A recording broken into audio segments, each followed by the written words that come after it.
साथियों, आज मैं आपके सामने जो हमारा बजट 2026-27 उसकी जो आदरणीय निर्मला सीतारमण जी, देश के यशस्वी प्रधानमंत्री आदरणीय मोदी जी के नेतृत्व के अंदर पिछले 11 वर्षों का अगर कार्यकाल देखें, ये भारत विकसित भारत की तरफ बड़ी मजबूती से बढ़ रहा है। जितने भी बजट आए हैं, उन्होंने विकसित भारत को गति से मजबूत किया है।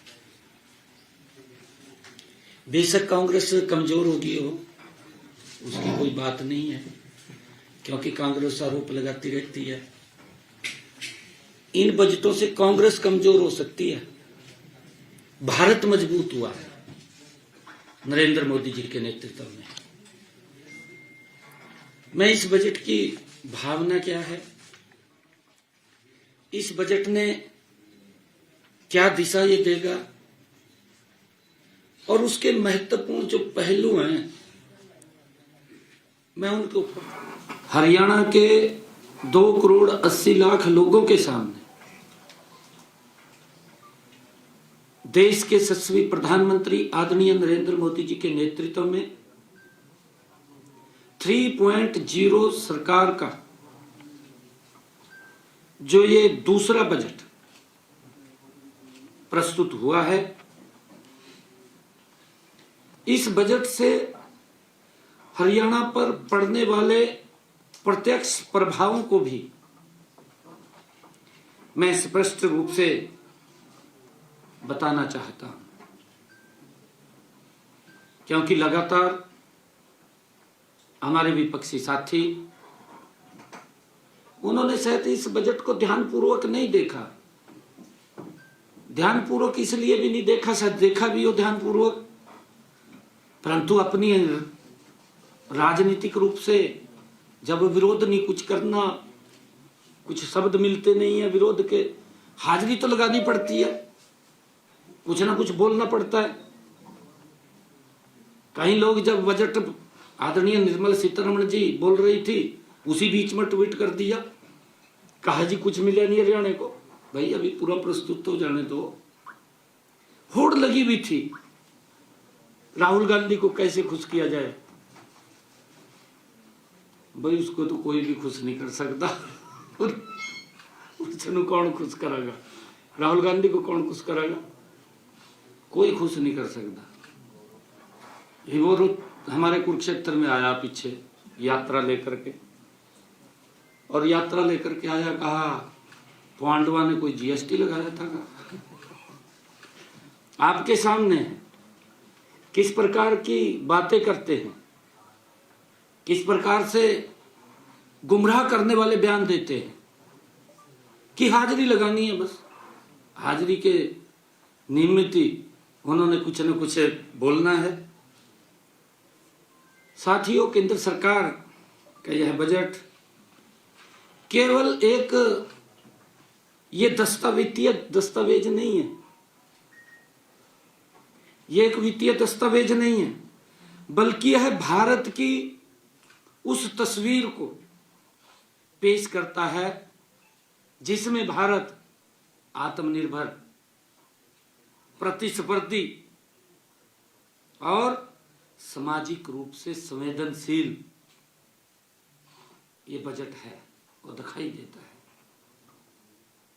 साथियों, देश के यशस्वी प्रधानमंत्री आदरणीय नरेंद्र मोदी जी के नेतृत्व में यह बजट, इस बजट में विकास भी है, इस बजट में विश्वास भी है, और साथियों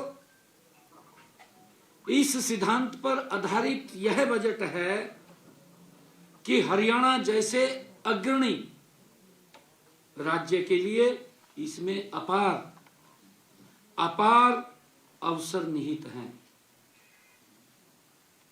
साथियों, यह बजट उस भारत की सोच को दर्शाता है जहां विकास का मतलब केवल बड़े शहर नहीं है, बल्कि गांव, किसान, महिला, युवा और श्रमिक भी हैं।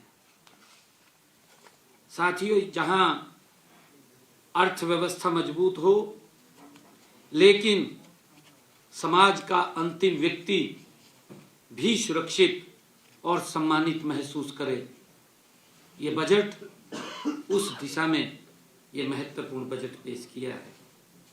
साथियों, इस बजट में विकसित भारत के जो स्तंभ हैं, गरीब है, युवा है, महिला है, किसान है, को इसको केंद्र में रखा गया है, उनके ऊपर ही फोकस किया गया है।